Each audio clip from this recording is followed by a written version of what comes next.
तो दोस्तों Indian air force के जो मीडियम ट्रांसपोर्ट एयरक्राफ्ट का टेंडर है जिसे कि MTA टेंडर भी कहा जा रहा है, इसे लेके एक बड़ा सवाल बना हुआ था कि क्या इसमें एयरबस कंपनी अपना पार्टिसिपेशन कर पाएगा। बेसिकली दोस्तों इंडियन एयरफोर्स की तरफ से इस टेंडर के अंतर्गत जिन शर्तों को रखा गया है उनमें एयरक्राफ्टों का पेलोड कैपेसिटी 18 टन से लेकर 30 टन के दरमियान होना है और एयरबस के पास फिलहाल ऐसा कोई एयरक्राफ्ट नहीं जो इस रिक्वायरमेंट के अंदर फिट होता हो। हालांकि एयरबस के पास इससे कम पेलोड वाले C295W जैसे एयरक्राफ्ट है और इससे हैवी पेलोड वाले A400M जैसे भी एयरक्राफ्ट भी है और इन्हीं कारणों की वजह से आशंका बना हुआ था कि शायद एयरबस कंपनी इंडियन एयरफोर्स के ये महत्वपूर्ण टेंडर में पार्टिसिपेट ना कर पाए। पर अब एयरबस कंपनी की तरफ से जानकारी दिया गया है कि MTA टेंडर के अंतर्गत एयरबस कंपनी के द्वारा भारत के सामने A400M मतलब एटलस एयरक्राफ्टों का ऑफर रखा गया है। यहाँ पे दोस्तों आपके जानकारी के लिए ये भी बता दूं कि ये जो MTA टेंडर है इसे लेके कुछ ही समय पहले रिक्वेस्ट फॉर इन्फॉर्मेशन जारी किया गया था और बताया जा रहा है कि शायद ये जो रिक्वेस्ट फॉर इन्फॉर्मेशन को सबमिट करने का आखिरी डेट है वो फरवरी 2023 तक है। हालांकि इसे एक्सटेंड भी किया जा सकता है। पर दोस्तों आखिरकार MTA टेंडर में अब A400M भी पार्टिसिपेट करेगा। फिलहाल की रिपोर्ट के मुताबिक MTA टेंडर में ऑलरेडी और 2 एयरक्राफ्टों के पार्टिसिपेशन का संभावना जताया जा रहा है, जिनमें लॉकहीड मार्टिन कंपनी शामिल है जो कि भारत के सामने C-130J सुपर हर्कुलिस जैसे एयरक्राफ्टों का ऑफर रखा है और ब्राजीलियन कंपनी मतलब एम्बेरियर कंपनी के तरफ से भी भारत के सामने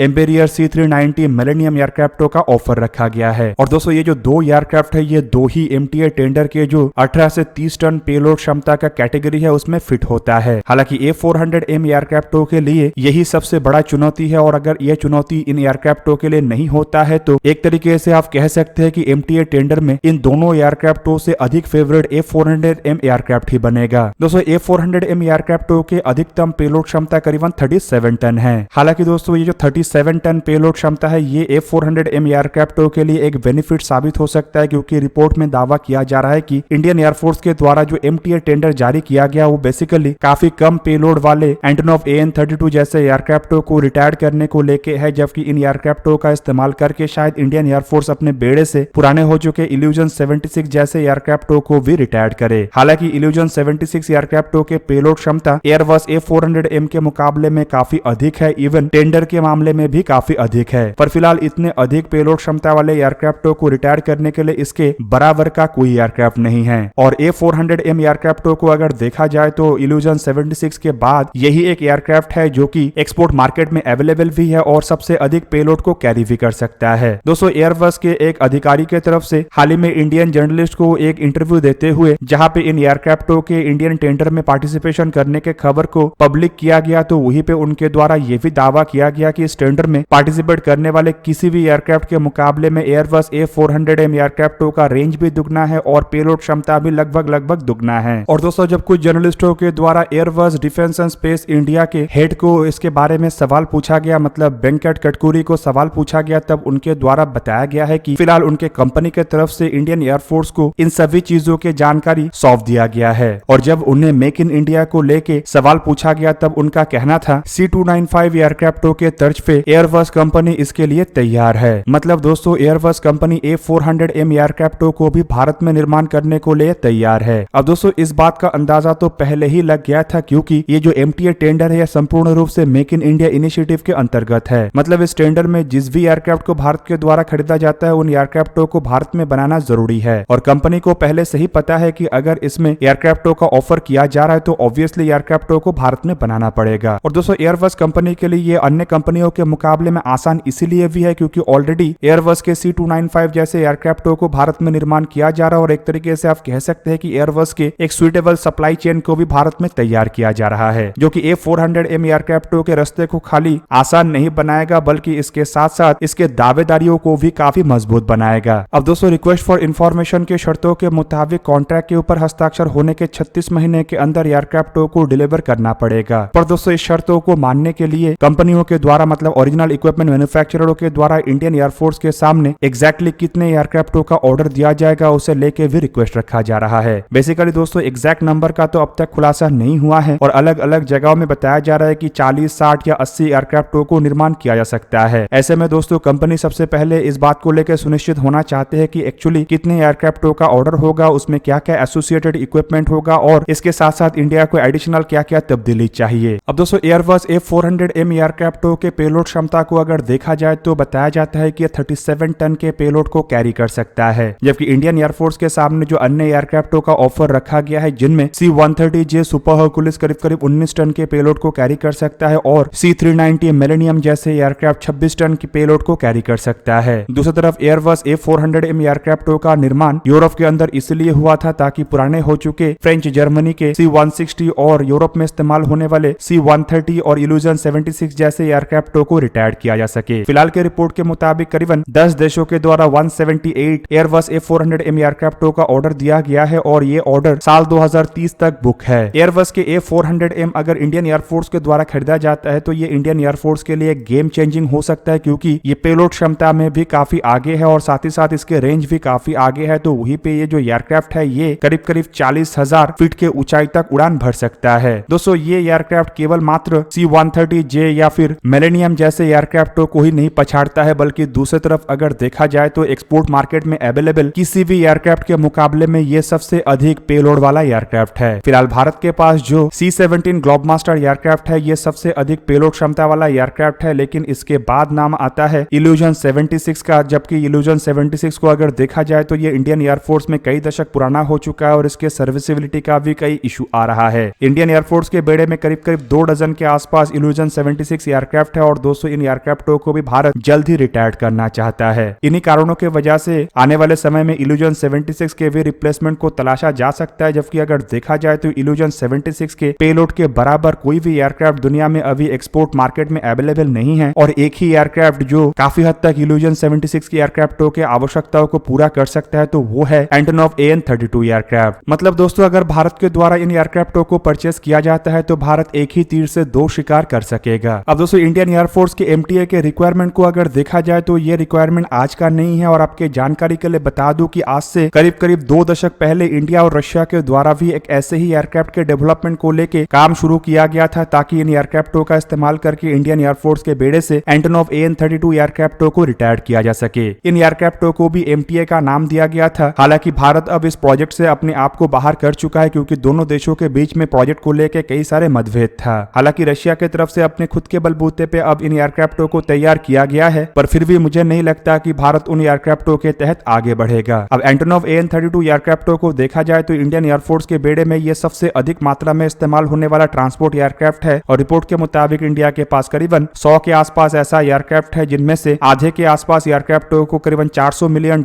के लागत से अपग्रेड किया जा रहा है, जिनमें से कुछ एयरक्राफ्ट तो यूक्रेन में अपग्रेड हुआ जबकि बाकी के एयरक्राफ्ट हिंदुस्तान एरोनॉटिक्स लिमिटेड के कानपुर स्थित फैसिलिटी में अपग्रेड किया गया है। फिर भी दोस्तों ये जो एयरक्राफ्ट है ये इंडियन एयरफोर्स की जरूरतों को पूरा करने के लिए पर्याप्त नहीं है क्योंकि इसके पेलोड केवल मात्र 6.5 टन है और यह काफी पुराना भी हो चुका है। ऐसे में इतने बड़े संख्या के एयरक्राफ्टों को रिटायर करना जहाँ पे जरूरी है तो वहीं पे एक आधुनिक और अधिक पेलोड वाले एयरक्राफ्ट को भी इंडियन एयरफोर्स के बेड़े में शामिल करना जरूरी है। एयरबस A400M इंडियन एयरफोर्स के लिए एक बेहतरीन ऑप्शन हो सकता है। हालांकि अगर देखा जाए तो इंडियन एयरफोर्स के पुराने एयरक्राफ्टों को रिटायर करने के लिए C-295 एयरक्राफ्टों का भी डील एयरबस कंपनी से किया गया है और रिपोर्ट के मुताबिक इंडियन एयरफोर्स करीबन 56 ऐसे एयरक्राफ्टों को परचेस कर रहा है और इन एयरक्राफ्टों को भी मेक इन इंडिया इनिशिएटिव के अंतर्गत भारत में बनाया जा रहा है। हालांकि खबर यह भी है कि शायद आने वाले समय में इंडियन एयरफोर्स की तरफ से और भी ऐसे एयरक्राफ्टों को बनाने को लेकर ऑर्डर दिया जाए, लेकिन अब तक ये खबर पक्का नहीं हुआ है। कुल मिलाकर दोस्तों आप लोगों को क्या लगता है कि इंडियन एयरफोर्स की तरफ से A400M एयरक्राफ्टों को परचेस किया जाएगा या नहीं किया जाएगा, और अगर परचेस किया जाता है तो ये इंडियन एयरफोर्स के लिए किस तरीके से गेम चेंजर हो सकता है, कमेंट करके अवश्य बताइए। दोस्तों आज के इस वीडियो को यही पे ही करते समाप्त। किसी और एक दिन किसी और एक वीडियो में मिलेंगे, तब तक के लिए जय हिंद, वंदे मातरम।